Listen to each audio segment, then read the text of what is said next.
ದೇಶದ ಅರ್ಧಯುಗ ಪ್ರವರ್ತಕ, ನವಭಾರತದ ನಿರ್ಮಾತೃ, ಅಸ್ತಂಗತ ರಾಜಕೀಯದ ಸವ್ಯಸಾಚಿ, ಮಿತಭಾಷೆ ಇನ್ನು ನೆನಪು ಮಾತ್ರ.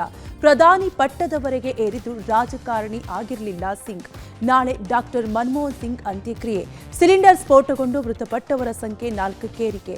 ಬೀದರ್ನಲ್ಲಿ ಗುತ್ತಿಗೆದಾರ ಆತ್ಮಹತ್ಯೆ ಕೇಸಲ್ಲಿ 2 ಪೊಲೀಸರ ತಲೆದಂಡ. ಇನ್ಸೂರೆನ್ಸ್ ಹಣಕ್ಕಾಗಿ ತಂದೆಯ ಕೊಲೆ, ಮನನೊಂದು ಮಗ ಆತ್ಮಹತ್ಯೆ. ಇದರೊಂದಿಗೆ ಮತ್ತೊಂದಿಷ್ಟು ಸುದ್ದಿಗಳನ್ನು ನೋಡೋಣ ಕರ್ನಾಟಕ ಟಾಪ್ 20ಯಲ್ಲಿ. ದೇಶದ ಅಭಿವೃದ್ಧಿಯ ಹರಿಕಾರ, ಆರ್ಥಿಕ ತಜ್ಞ, ಶಿಕ್ಷಣ ತಜ್ಞ, ರಾಜಕಾರಣಿ, ಮಾಜಿ ಪ್ರಧಾನಿ ಡಾಕ್ಟರ್ ಮನಮೋಹನ್ ಸಿಂಗ್ ನಿಧನರಾಗಿದ್ದಾರೆ. ದೆಹಲಿಯ ಮೋತಿಲಾಲ್ ನೆಹರು ರಸ್ತೆಯಲ್ಲಿರುವ ನಿವಾಸದಲ್ಲಿ ಅಂತಿಮ ದರ್ಶನಕ್ಕೆ ವ್ಯವಸ್ಥೆ ಮಾಡಲಾಗಿದೆ. ಪ್ರಧಾನಿ ಮೋದಿ, ಗೃಹ ಸಚಿವ ಅಮಿತ್ ಶಾ, ಜೆಪಿ ನಡ್ಡಾ, ಕಾಂಗ್ರೆಸ್ ನಾಯಕರಾದ ಸೋನಿಯಾ ಗಾಂಧಿ, ರಾಹುಲ್ ಗಾಂಧಿ, ಪ್ರಿಯಾಂಕಾ ವಾದ್ರಾ, ಮಲ್ಲಿಕಾರ್ಜುನ ಖರ್ಗೆ ಸೇರಿದಂತೆ ಹಲವು ಗಣ್ಯರು ಅಂತಿಮ ನಮನ ಸಲ್ಲಿಸಿ ಕುಟುಂಬದವರಿಗೆ ಸಾಂತ್ವನ ಹೇಳಿದರು. ಇನ್ನು ನಾಳೆ ಬೆಳಗ್ಗೆ 8 ಗಂಟೆಗೆ ದೆಹಲಿಯ ಎಐಸಿಸಿ ಕಚೇರಿಗೆ ಪಾರ್ಥಿವ ಶರೀರ ಶಿಫ್ಟ್ ಮಾಡಿ ಬೆಳಗ್ಗೆ 9:30ರವರೆಗೆ ಅಂತಿಮ ದರ್ಶನಕ್ಕೆ ಅವಕಾಶ ಕಲ್ಪಿಸಲಾಗಿದೆ. 9:30 ಬಳಿಕ ಅಂತಿಮ ಯಾತ್ರೆ ಆರಂಭವಾಗಲಿದ್ದು 11 ಗಂಟೆ ಸುಮಾರಿಗೆ ಸರ್ಕಾರಿ ಗೌರವಗಳೊಂದಿಗೆ ಅಂತ್ಯಕ್ರಿಯೆ ನಡೆಯಲಿದೆ. ದೇಶಾದ್ಯಂತ ಪಕ್ಷಾತೀತವಾಗಿ ನಾಯಕರು ಸಂತಾಪ ಸೂಚಿಸಿದ್ದಾರೆ. 7 ದಿನ ದೇಶಾದ್ಯಂತ ಶೋಕಾಚರಣೆ ಘೋಷಿಸಲಾಗಿದೆ. ವಿಶ್ವ ಕಂಡ ಸರ್ವಶ್ರೇಷ್ಠ ಅರ್ಥಶಾಸ್ತ್ರಜ್ಞ, ಭಾರತದ ಆರ್ಥಿಕತೆಯ ಯುಗ ಪರಿವರ್ತಕ ಮನಮೋಹನ್ ಸಿಂಗ್ ಚಿರ ಮೌನಕ್ಕೆ ಜಾರಿದ್ದಾರೆ. ವಯೋಸಹಜ ಕಾಯಿಲೆಯಿಂದ ಬಳಲುತ್ತಿದ್ದ ಮನಮೋಹನ್ ಸಿಂಗ್ ತಮ್ಮ 92ನೇ ವಯಸ್ಸಿನಲ್ಲಿ ಇಹಲೋಕ ತ್ಯಜಿಸಿದ್ದಾರೆ. ಜವಾಹರ್ಲಾಲ್ ನೆಹರು ಬಳಿಕ ಪ್ರಧಾನಿಯಾಗಿ 5 ವರ್ಷ ಪೂರ್ಣಾವಧಿ ಪೂರೈಸಿದ ಬಳಿಕ ಮರು ಆಯ್ಕೆಗೊಂಡ ಮೊದಲ ಪ್ರಧಾನಿ. ದೇಶದ ಆರ್ಥಿಕತೆಯನ್ನು ಉದಾರೀಕರಣಕ್ಕೆ ತೆರೆದುಕೊಳ್ಳುವಂತೆ ಮಾಡಿ ಅದ್ಭುತ ವೇಗವಾಗಿ ಬೆಳೆಯುವ ಆರ್ಥಿಕತೆಯನ್ನಾಗಿ ಪರಿವರ್ತಿಸಿ ಚಾಣಾಕ್ಯ ಎಂಬ ಹೆಗ್ಗಳಿಕೆ ಮನಮೋಹನ್ ಸಿಂಗ್ರದ್ದು. ಭಾರತ ಅಮೆರಿಕ ನಡುವೆ ಐತಿಹಾಸಿಕ ಅಣು ಒಪ್ಪಂದವಾಗಲು ಪ್ರಮುಖ ರೂವಾರಿ. ವಿಪಕ್ಷಗಳ ಟೀಕೆ, ವ್ಯಂಗ್ಯದ ನಡುವೆಯೂ ಮನಮೋಹನ್ ಸಿಂಗ್ 2ನೇ ಬಾರಿಗೆ ಪ್ರಧಾನಿ ಹುದ್ದೆ ಏರಿದ್ದರು. 2009ರ ಚುನಾವಣೆಯಲ್ಲಿ ವಿಪಕ್ಷಗಳು ದುರ್ಬಲ ಪ್ರಧಾನಿ ಅಂತ ಅಭಿಯಾನ ನಡೆಸಿದ್ದರು.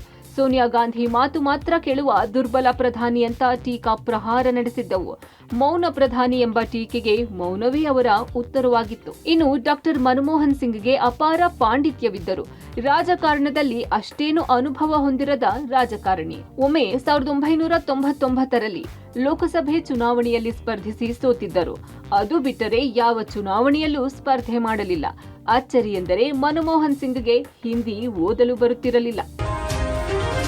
ಇನ್ನು ಮನಮೋಹನ್ ಸಿಂಗ್ ಅವರು ಬೆಂಗಳೂರಿಗರು ಎಂದೂ ಮರೆಯದ ಯೋಜನೆಗಳಿಗೆ ಚಾಲನೆ ನೀಡಿದರು. 2008 ಮೇ 24ರಂದು ಬೆಂಗಳೂರು ಅಂತಾರಾಷ್ಟ್ರೀಯ ವಿಮಾನ ನಿಲ್ದಾಣವನ್ನು ಉದ್ಘಾಟನೆ ಮಾಡಿದ್ರು. ಅಲ್ಲದೆ 2011ರ ಅಕ್ಟೋಬರ್ 20ರಂದು ನಮ್ಮ ಮೆಟ್ರೋದ ಬೈಯಪ್ಪನಹಳ್ಳಿಯಿಂದ ಎಂಜಿ ರೋಡ್ನ ಮೊದಲ ಮೆಟ್ರೋ ಮಾರ್ಗಕ್ಕೂ ಚಾಲನೆ ನೀಡಿದ್ರು. ಇನ್ನು ಮಾಜಿ ಪ್ರಧಾನಿಗಳ ನಿಧನಕ್ಕೆ ಬೆಳಗಾವಿಯಲ್ಲಿ ಸಿಎಂ ಸಿದ್ದರಾಮಯ್ಯ, ಡಿಸಿಎಂ ಡಿಕೆ ಶಿವಕುಮಾರ್ ಸಂತಾಪ ಸೂಚಿಸಿದ್ದಾರೆ. ಮನಮೋಹನ್ ಸಿಂಗ್ ಅಗಲಿಕೆಗೆ ಸಿದ್ದಗಂಗಾ ಶ್ರೀ ಸಂತಾಪ ಸೂಚಿಸಿದ್ದಾರೆ. ದೇಶ ಕಂಡಂತಹ ಒಬ್ಬ ಶ್ರೇಷ್ಠ ಅರ್ಥಶಾಸ್ತ್ರಜ್ಞರನ್ನ ಕಳೆದುಕೊಂಡದ್ದು ದೇಶಕ್ಕೆ ತುಂಬಲಾರದ ನಷ್ಟ ಎಂದಿದ್ದಾರೆ. ವಿಶೇಷ ವಿಮಾನದಲ್ಲಿ ಸಿಎಂ ಸಿದ್ದರಾಮಯ್ಯ ದೆಹಲಿಗೆ ತೆರಳಿದ್ದಾರೆ. ಇನ್ನು ರಾಜ್ಯದ ಎಲ್ಲಾ ಶಾಲಾ ಕಾಲೇಜುಗಳಿಗೆ ರಜೆ ಘೋಷಿಸಲಾಗಿದೆ. ಬೆಂಗಳೂರು ವಿವಿ, ಮೈಸೂರು ವಿವಿಯಲ್ಲಿ ಇಂದು ನಡೆಯಬೇಕಿದ್ದ ಕೆಲ ಪರೀಕ್ಷೆಗಳನ್ನ ರದ್ದುಗೊಳಿಸಲಾಗಿದೆ. ಅವರ ಬದುಕನ್ನು ನೋಡಿದಾಗ ಒಂದು ರೀತಿ ಪವಾಡ ಆದ ರೀತಿಯಲ್ಲಿ ಅವರ ಬದುಕನ್ನು ನೋಡಲಿಕ್ಕೆ ಸಾಧ್ಯ. ಜಗತ್ತಿನಲ್ಲೇ ಒಬ್ಬರು ಶ್ರೇಷ್ಠ ಅರ್ಥಶಾಸ್ತ್ರಜ್ಞರು. The Indian economy has been opened up global spear.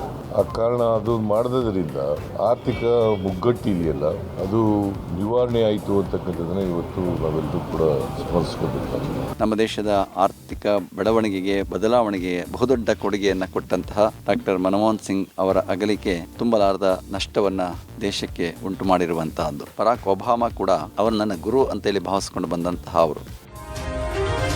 ಮಾಜಿ ಪ್ರಧಾನಿ ಮನಮೋಹನ್ ಸಿಂಗ್ ನಿಧನಕ್ಕೆ ಪ್ರಧಾನಿ ಮೋದಿ, ಮಾಜಿ ಪ್ರಧಾನಿ ದೇವೇಗೌಡರು ಸೇರಿದಂತೆ ಹಲವು ಗಣ್ಯರು ಸಂತಾಪ ಸೂಚಿಸಿದ್ದಾರೆ. ಡಾಕ್ಟರ್ ಸಿಂಗ್ ಸಾಧನೆಗಳನ್ನ ಕೊಂಡಾಡಿದ್ದಾರೆ. ಒಳ್ಳೆಯ ಆರ್ಥಿಕ ತಜ್ಞರನ್ನ ದೇಶ ಕಳೆದುಕೊಂಡಿದೆ. ಭಾರತವನ್ನ ಆರ್ಥಿಕ ಬಿಕ್ಕಟ್ಟಿನ ಪರಿಸ್ಥಿತಿಯಿಂದ ಪಾರು ಮಾಡಿದ್ರು. ಡಾಕ್ಟರ್ ಸಿಂಗ್ ಪ್ರಾಮಾಣಿಕತೆ ಎಲ್ರಿಗೂ ಪ್ರೇರಣೆಯಾಗಿದೆ.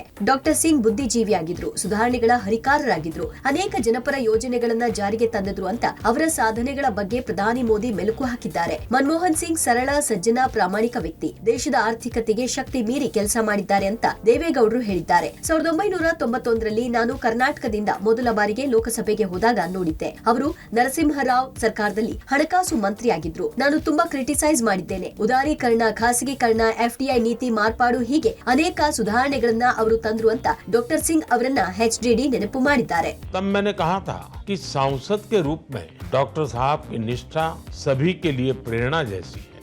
अपना संसदीय दायित्व निभाते थे.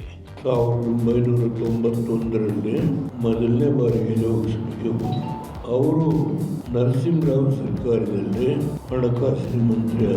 ನಮ್ಮ ರಾಷ್ಟ್ರದ ಆರ್ಥಿಕ ಪರಿಸ್ಥಿತಿಯ ಬಗ್ಗೆ ಸರಿಪಡಿಸಲಿಕ್ಕೆ ಪ್ರಯತ್ನ ಮಾಡಿದ್ದಾರೆ.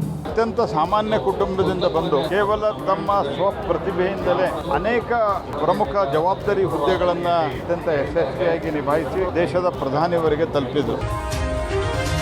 ಹುಬ್ಬಳ್ಳಿಯಲ್ಲಿ ಸಿಲಿಂಡರ್ ಸ್ಫೋಟಗೊಂಡು ಸಾವನ್ನಪ್ಪಿದವರ ಸಂಖ್ಯೆ 3ಕ್ಕೆ ಏರಿಕೆಯಾಗಿದೆ. ಸಿಲಿಂಡರ್ ಸ್ಫೋಟಗೊಂಡು ತೀವ್ರ ಗಾಯಗೊಂಡು ಕಿಮ್ಸ್ ಆಸ್ಪತ್ರೆಗೆ ದಾಖಲಾಗಿದ್ದ ರಾಜು ಮೂಗೇರಿ ಚಿಕಿತ್ಸೆ ಫಲಕಾರಿಯಾಗದೆ ಮೃತಪಟ್ಟಿದ್ದಾರೆ. ಹುಬ್ಬಳ್ಳಿಯ ಉಣಕಲ್ ಸಮೀಪ ಇರುವ ಅಚ್ಚವ್ವನ ಕಾಲೋನಿಯಲ್ಲಿ ಡಿಸೆಂಬರ್ 22ರಂದು ಬೆಳಗಿನ ಜಾವ ಸಿಲಿಂಡರ್ ಸ್ಫೋಟಗೊಂಡು 9 ಜನ ಮಾಲಾಧಾರಿಗಳು ಗಾಯಗೊಂಡಿದ್ದರು. 9 ಜನರಿಗೆ ಕಿಮ್ಸ್ ಆಸ್ಪತ್ರೆಯಲ್ಲಿ ಚಿಕಿತ್ಸೆ ನೀಡಲಾಗುತ್ತಿತ್ತು. ನಿನ್ನೆ ಚಿಕಿತ್ಸೆ ಫಲಿಸದೆ 2 ಮೃತಪಟ್ಟಿದ್ದರು. ಇಂದು ಮತ್ತೊಬ್ಬ ಅಯ್ಯಪ್ಪ ಮಾಲಾಧಾರಿ 16 ವರ್ಷದ ರಾಜು ಮೂಗೇರಿ ಸಾವನ್ನಪ್ಪಿದ್ದಾರೆ. ಕುಟುಂಬಸ್ಥರ ಆಕ್ರಂದನ ಮುಗಿಲು ಮುಟ್ಟಿದೆ. ಇನ್ನು ಮೃತ ರಾಜು ನಿವಾಸಕ್ಕೆ ಶಾಸಕ ಮಹೇಶ್ ತೆಂಗಿನಕಾಯಿ ಭೇಟಿ ನೀಡಿ ಕುಟುಂಬಸ್ಥರಿಗೆ ಸಾಂತ್ವನ ಹೇಳಿದ್ದಾರೆ. ಸರ್ಕಾರ 5 ಲಕ್ಷ ಪರಿಹಾರ ಕೊಟ್ಟರೆ ಸಾಲದು, ಹೆಚ್ಚಿನ ಪರಿಹಾರ ನೀಡಬೇಕು ಅಂತ ಶಾಸಕರು ಆಗ್ರಹಿಸಿದ್ದಾರೆ. ಉಸ್ತುವಾರಿ ಸಚಿವರಾಗಿರ್ತಕ್ಕಂಥ ಸಂತೋಷ್ ಲಾಡ್ ಅವರು ಕುಟುಂಬಗಳಿಗೆ 5 ಲಕ್ಷ ರೂಪಾಯಿ ಘೋಷಣೆಯನ್ನು ಮಾಡಿದ್ದಾರೆ. ನಾನು ಸರ್ಕಾರಕ್ಕೆ ಸನ್ಮಾನ್ಯ ಮುಖ್ಯಮಂತ್ರಿಗಳಿಗೆ ವಿನಂತಿ ಮಾಡ್ತೀನಿ. ಇವತ್ತು ನಾವೆಲ್ಲ ಮನೆಗಳಿಗೆ ಹೋಗಿ ಬಂದಿದ್ದೇವೆ. ಭಾಳ ಕಡುಬಡವಾದ ಇರ್ತಕ್ಕಂಥ ಕುಟುಂಬಗಳು ಅವೆಲ್ಲ ಅದಾವೆ. ಹೀಗಾಗಿ ತಾವು ಘೋಷಣೆ ಮಾಡಿರ್ತಕ್ಕಂಥ 5 ಲಕ್ಷ ರೂಪಾಯಿ ಏನೈತಿ ಅದನ್ನು ಕನಿಷ್ಠ 10 ಅಥವಾ 15 ಲಕ್ಷ ರೂಪಾಯಿನಾದರೂ ಪ್ರತಿ ಕುಟುಂಬಕ್ಕೆ ಕೊಡಬೇಕನ್ನುವಂಥ ವಿನಂತಿಯನ್ನು ಮಾಡ್ತೀನಿ. ಎಲ್ಐಸಿ ಹಣಕ್ಕಾಗಿ ತಂದೆಯನ್ನೇ ಮಗ ಕೊಂದ ಘಟನೆ ಮೈಸೂರು ಜಿಲ್ಲೆಯ ಪಿರಿಯಾಪಟ್ಟಣ ತಾಲೂಕಿನ ಕೊಪ್ಪ ಸಮೀಪದ ಗೆರೋಸಿ ಕಾಲನಿಯಲ್ಲಿ ನಡೆದಿದೆ. ಅಪ್ಪ ಕೊಲೆಯಾದ ವಿಚಾರ ತಿಳಿದು ಇನ್ನೊಬ್ಬ ಮಗ ಆತ್ಮಹತ್ಯೆ ಮಾಡಿಕೊಂಡಿದ್ದಾನೆ. ಅಪ್ಪ ಅಣ್ಣಪ್ಪನ ಹೆಸರಲ್ಲಿ ಮಗ ಪಾಂಡು ವಿಮೆ ಮಾಡಿಸಿದ್ದ. ಈ ವಿಮೆ ಹಣಕ್ಕಾಗಿ ಹಿಂಬದಿಯಿಂದ ತಲೆಗೆ ದೊಣ್ಣೆಯಲ್ಲಿ ಹೊಡೆದು ಅಪರಿಚಿತ ವಾಹನ ಡಿಕ್ಕಿಯಾಗಿ ತಂದೆ ಸಾವನ್ನಪ್ಪಿದ್ದಾರೆ ಅಂತ ಮಗ ಪಾಂಡು ಕತೆ ಕಟ್ಟಿದ್ದ. ಬೈಲುಕುಪ್ಪೆ ಪೊಲೀಸರಿಗೆ ಪಾಂಡು ದೂರು ಕೊಟ್ಟಿದ್ದ. ಅಪರಿಚಿತ ವಾಹನ ಡಿಕ್ಕಿಯಾಗಿ ಓರ್ವ ಸಾವು ಅಂತ ದೂರು ದಾಖಲಾಗಿತ್ತು. ದೂರು ದಾಖಲಿಸಿಕೊಂಡು ಅನುಮಾನ ಬಂದ ಹಿನ್ನೆಲೆಯಲ್ಲಿ ಪಾಂಡುನನ್ನ ವಶಕ್ಕೆ ಪಡೆದು ಪೊಲೀಸರು ವಿಚಾರಣೆ ನಡೆಸಿದ್ದಾರೆ. ಈ ವೇಳೆ ಸತ್ಯ ಬಹಿರಂಗ ಆಗಿದೆ. ಇನ್ಶೂರೆನ್ಸ್ ಹಣಕ್ಕಾಗಿ ತಂದೆಯನ್ನ ಕೊಂದಿರುವುದಾಗಿ ಮಗ ತಪ್ಪೊಪ್ಪಿಕೊಂಡಿದ್ದಾನೆ. ಬಿಜೆಪಿ ಶಾಸಕ ಮುನಿರತ್ನ ಮೇಲೆ ಮೊಟ್ಟೆ ಎಸೆತ ಪ್ರಕರಣ ಕಾಂಗ್ರೆಸ್ ಬಿಜೆಪಿ ನಡುವೆ ಮತ್ತೊಂದು ಸುತ್ತಿನ ಸಮರಕ್ಕೆ ಮುನ್ನುಡಿ ಬರೆದಿದೆ. ಸಿಟಿ ರವಿ ಬಂಧನ, ನೈಟ್ ಟಾರ್ಚರ್ ಪ್ರಕರಣದಿಂದ ಮೊದಲೇ ಕೆರಳಿದ್ದ ಬಿಜೆಪಿ ಇದೀಗ ಮುನಿರತ್ನ ಪ್ರಕರಣದಿಂದ ಮತ್ತಷ್ಟು ಕೆಂಡುವಾಗಿದೆ. ರಾಜ್ಯದಲ್ಲಿ ದೌರ್ಜನ್ಯ, ದಬ್ಬಾಳಿಕೆ, ಗೂಂಡಾಗಿರಿ ಬಹಳ ದಿನ ಉಳಿಯಲ್ಲ ಅಂತ ಶಾಸಕ ಮುನಿರತ್ನ ಎಚ್ಚರಿಕೆ ಕೊಟ್ಟಿದ್ದಾರೆ. ಡಿಕೆ ಶಿವಕುಮಾರ್ ತಿಹಾರ್ ಜೈಲಿನಲ್ಲಿ ಇದ್ದವರು. ಅವರು ತನ್ನ ಕ್ಷೇತ್ರಕ್ಕೆ ಹೋಗುತ್ತಿದ್ದಾರೆ. ನನ್ನ ಕೇಸ್ ಕೋರ್ಟ್ನಲ್ಲಿದೆ, ಕ್ಷೇತ್ರಕ್ಕೆ ಹೋಗೋ ಹಾಗಿಲ್ಲ ಅಂದ್ರೆ ಹೇಗೆ ಅಂತ ಪ್ರಶ್ನಿಸಿದ್ದಾರೆ. ಕ್ಷೇತ್ರದಲ್ಲಿ ನನ್ನ ಮೇಲೆ ಇಲ್ಲಸಲ್ಲದ ಆರೋಪ ಮಾಡಿ ಅಪಪ್ರಚಾರ ಮಾಡ್ತಿದ್ದಾರೆ. ನಾನು ಆದಿಚುಂಚನಗಿರಿಯ ಕಾಲಭೈರವ ದೇಗುಲಕ್ಕೆ ಬರ್ತೇನೆ, ನೀವು ಬನ್ನಿ ಅಂತ ಮುನಿರತ್ನ ಸವಾಲ್ ಹಾಕಿದ್ದಾರೆ. ಮುನಿರತ್ನ ಅವರ ಮೇಲೆ ನಡೆದಿರುವ ಹಲ್ಲೆ ದುರಾದೃಷ್ಟಕರ. ಗೂಂಡಾಗಿರಿ ಬಹಳ ದಿನ ನಡೆಯುವುದಿಲ್ಲ ಅಂತ ಸರ್ಕಾರದ ವಿರುದ್ಧ ಮಾಜಿ ಸಚಿವ ಸಿಟಿ ರವಿ ಆಕ್ರೋಶ ವ್ಯಕ್ತಪಡಿಸಿದ್ದಾರೆ. ಡಿಕೆ ಶಿವಕುಮಾರ್ ಅವರು ಸಹ ತಿಹಾರ್ ಜೈಲಲ್ಲಿದ್ದು ಬೇಲ್ ಮೇಲೆ ಬಂದು ಅವರು ಕೇಸ್ಗಳು ನಡೆಸ್ತಾ ಇದ್ದಾರೆ. ಅವರು ಕ್ಷೇತ್ರಕ್ಕೆ ಹೋಗ್ತಾ ಇದ್ದಾರೆ. ಅವ್ರ ಕ್ಷೇತ್ರಕ್ಕೆ ಅವ್ರು ಹೋಗೋದಕ್ಕೆ ಅನುಮತಿ ಸಿಗತ್ತೆ. ನನ್ನ ಮೇಲೆ ಹಾಕಿರೋ ಪ್ರಕರಣ ಕೋರ್ಟಲ್ಲಿದೆ.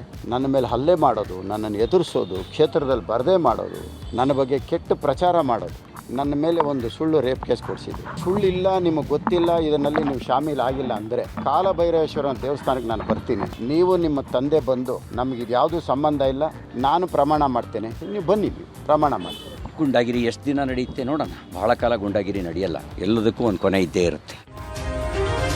ಅಣ್ಣಾ ವಿಶ್ವವಿದ್ಯಾಲಯದ ಲೈಂಗಿಕ ದೌರ್ಜನ್ಯ ಪ್ರಕರಣ ನಿಭಾಯಿಸುವಲ್ಲಿ ಪೊಲೀಸರು ಹಾಗೂ ಸರ್ಕಾರ ವಿಫಲವಾಗಿದೆ ಅಂತ ಆರೋಪಿಸಿ ಚಾಟಿ ಬೀಸುವ ಮೂಲಕ ಅಣ್ಣಾಮಲೈ ಆಕ್ರೋಶ ಹೊರಹಾಕಿದ್ದಾರೆ. ಡಿಎಂಕೆ ಸರ್ಕಾರದ ವಿರುದ್ಧ ಸಮರ ಸಾರ್ತಾ ಇರುವ ತಮಿಳುನಾಡು ಬಿಜೆಪಿ ಅಧ್ಯಕ್ಷ ಕೆ ಅಣ್ಣಾಮಲೈ ಚಾಟಿಯಲ್ಲಿ ಸ್ವಯಂ ಹೊಡೆದುಕೊಂಡಿದ್ದಾರೆ. ಕೊಯಮತ್ತೂರಿನ ತಮ್ಮ ನಿವಾಸದ ಮುಂದೆ ಚಾಟಿ ತೆಗೆದುಕೊಂಡು ತಮಗೆ ತಾವೇ ದಂಡಿಸಿಕೊಂಡ್ರು. 8 ಬಾರಿ ಚಾಟಿಯೇಟು ಹೆಚ್ಚು ಬಲವಾಗಿಯೇ ಬಿದ್ದುವು. ಇನ್ನು ಹೊಡೆದುಕೊಳ್ಳುವಾಗ ಪಕ್ಕದಲ್ಲಿದ್ದ ಪಕ್ಷದ ಮುಖಂಡರು ತಡೆದ್ರು. ಬಳಿಕ ಮಾತನಾಡಿದ ಕೆ ಅಣ್ಣಾಮಲೈ, ತಮಿಳು ಸಂಸ್ಕೃತಿಯನ್ನ ಅರ್ಥ ಮಾಡಿಕೊಳ್ಳುವವರಿಗೆ ಇದು ಗೊತ್ತಾಗುತ್ತೆ. ತಪ್ಪು ಮಾಡಿದಾಗ ನಮ್ಮನ್ನ ನಾವೇ ಹೊಡೆದುಕೊಳ್ಳುವುದು, ಶಿಕ್ಷಿಸಿಕೊಳ್ಳುವುದು, ಕಠಿಣ ಕ್ರಮ ತೆಗೆದುಕೊಳ್ಳುವುದು ತಮಿಳು ಸಂಸ್ಕೃತಿಯ ಭಾಗವಾಗಿದೆ. ಇದು ಯಾವುದೇ ವ್ಯಕ್ತಿಯ ವಿರುದ್ಧ ಅಲ್ಲ, ರಾಜ್ಯದಲ್ಲಿ ನಡೀತಾ ಇರುವ ಅನ್ಯಾಯದ ವಿರುದ್ಧ ಅಂತ ಹೇಳಿದ್ರು.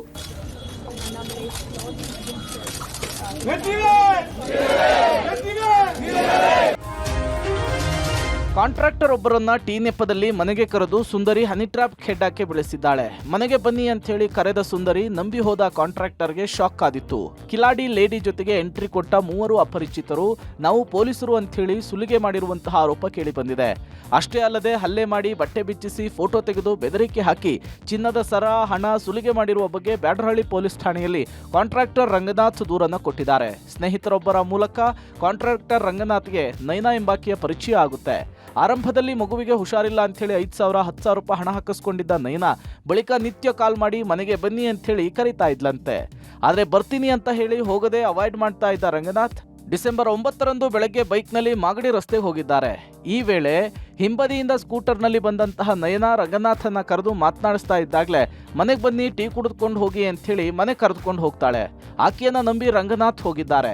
ಈ ವೇಳೆ ಮನೆಗೆ ಏಕಾಏಕಿ ಅಪರಿಚಿತ ವ್ಯಕ್ತಿಗಳ ಎಂಟ್ರಿ ಆಗಿದ್ದು ನಾವು ಕ್ರೈಮ್ ಪೊಲೀಸರು ಅಂತೇಳಿ ಬೆದರಿಸಿ ರಂಗನಾಥ್ ಮೇಲೆ ಹಲ್ಲೆ ಮಾಡಿ ಚಿನ್ನದ ಸರ 29,000 ರೂಪಾಯಿ ನಗದು ಹಾಗೂ 26,000ದ ಫೋನ್ ಪೇ ಮಾಡಿಸಿಕೊಂಡು ಪರಾರಿಯಾಗಿದ್ದಾರೆ. ಸದ್ಯ ಮೂವರನ್ನ ಬಂಧಿಸಿದ್ದು ಕಿಂಗ್ ಪಿನ್ ನಯನಾಗಾಗಿ ಪೊಲೀಸರು ಹುಡುಕಾಟ ನಡೆಸುತ್ತಿದ್ದಾರೆ.